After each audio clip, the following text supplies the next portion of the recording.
Je viens de terminer Par les routes de Sylvain Prudhomme. C'est un roman qui parle d'amitié, d'amour, de liberté, de fuite devant les responsabilités, de l'hospitalité et de la rencontre avec l'autre, du hasard aussi, de la France, qui est presque un personnage à part entière.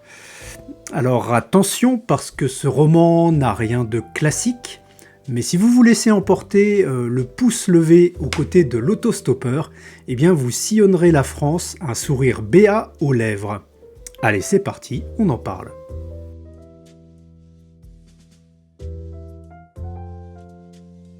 Avec Par les routes, Sylvain Prudhomme a récolté le prix Femina en 2019. Et je comprends pourquoi. Ce livre, c'est un petit bijou. Mais un bijou pas du tout clinquant, tape à l'œil, c'est plutôt un bijou réservé aux amateurs, ceux qui savent faire fi de la première impression et gratter un petit peu la couche superficielle pour dévoiler toute la beauté de l'objet. Et oui, parce que Par les routes, c'est un roman un petit peu particulier. Il ne possède pas de structure classique, ce qui peut en désarçonner, je pense, plus d'un. J'ai lu d'ailleurs à cet égard des critiques assassines sur le net dans le genre je me suis tellement ennuyé que j'ai laissé tomber. Alors oui, Par les routes, c'est davantage une étude de personnage qu'un roman à proprement parler, qui va nous emmener d'un point A à un point B au travers de moult péripéties. Mais c'est une magnifique étude de personnage qui fait grand plaisir à lire, tellement il y a de matière, de détails, tellement on a l'impression de saisir quelque chose de vrai sur la vie. L'auteur, Sylvain Prudhomme, parle justement de ce qu'il aime dans un roman, dans une interview faite par les artisans de la fiction. Je vous en colle un petit passage. Disons que moi, la littérature, ce qui fait que j'aime un livre et ce qui me fait lire, c'est les moments où je reconnais la vie, où je me dis, là, c'est exactement ça. C'est ça la vie, c'est ça avoir froid, c'est ça être fatigué, c'est ça être triste, c'est ça vivre un deuil. Donc il faut quand même qu'il y ait des... Oui, il y a des personnages, il y a une histoire, mais ça peut être même un livre absolument, je sais pas comment dire, autobiographique, peut me toucher. Ça n'a pas besoin d'être une histoire qu'on invente ou un conte. Je crois beaucoup à la parole aussi dans son jaillissement très direct, très spontané, très fragmentaire. Des fois, même 3 lignes, ça peut avoir une vérité. C'est peut-être pas une histoire, mais ça met des mots sur les choses, sur le vécu. Toujours dans son côté un petit peu déroutant, on ne connaîtra jamais, par exemple, le nom d'un des personnages principaux, qui sera appelé de bout en bout l'autostoppeur, tout simplement.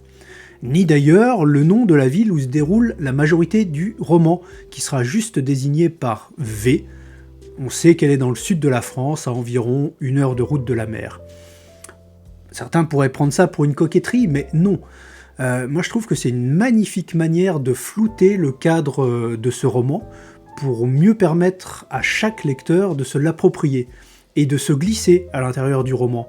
Un petit peu comme si on pouvait s'imaginer prendre cet autostoppeur en stop et s'interroger sur ce qu'on pourrait répondre à ces questions. Allez, je vais quand même vous dire 2 mots sur le pitch de Par les routes. Sacha a une 40aine d'années et il quitte Paris pour écrire au calme son nouveau roman, donc direction le sud de la France, et dans sa nouvelle ville, par hasard, il tombe sur l'autostoppeur, qui est un ami de jeunesse avec qui il avait totalement coupé les ponts. Il lui découvre une femme et un fils, qui a 8-9 ans à peu près.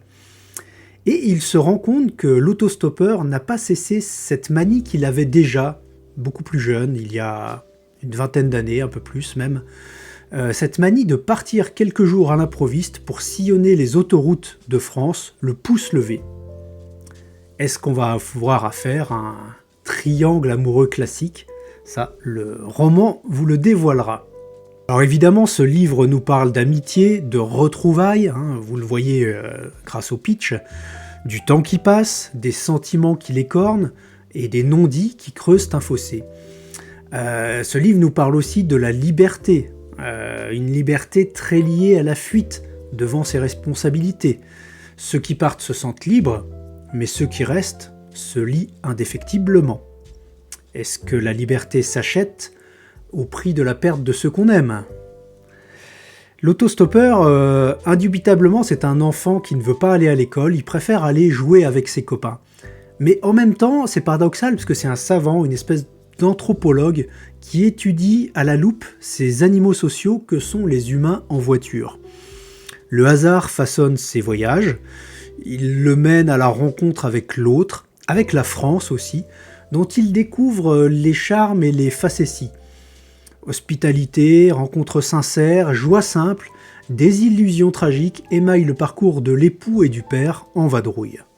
Le style de Sylvain Prudhomme accompagne ses pérégrinations, ses questionnements, ses errements. La ponctuation est mise à mal dans ce roman.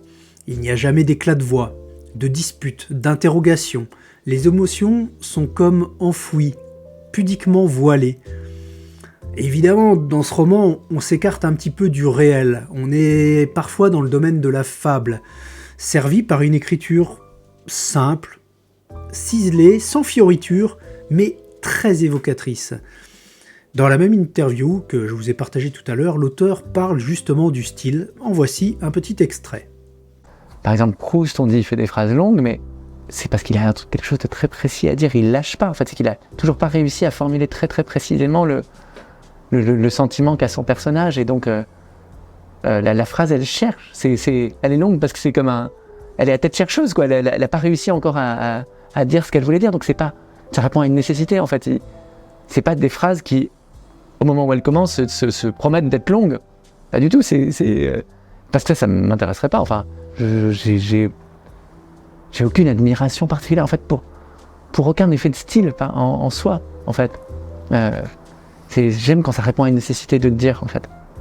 Eh bien, en conclusion, je dirais que Par les routes, c'est un roman qui sort justement des autoroutes larges et droites pour emprunter des voies secondaires, sinueuses, pleines de détours, et qui parfois peuvent se perdre en route. Et ça, eh bien, ça peut égarer les lecteurs habitués à une narration plus classique. Mais pour ceux que ça ne dérangera pas, eh bien, des paysages tantôt tristes, tantôt joyeux, mais toujours tendres et lumineux s'offriront à leur lecture. Et ça fait vraiment du bien. C'est pour moi un des coups de cœur de ces derniers mois. Allez, à bientôt et bonne lecture!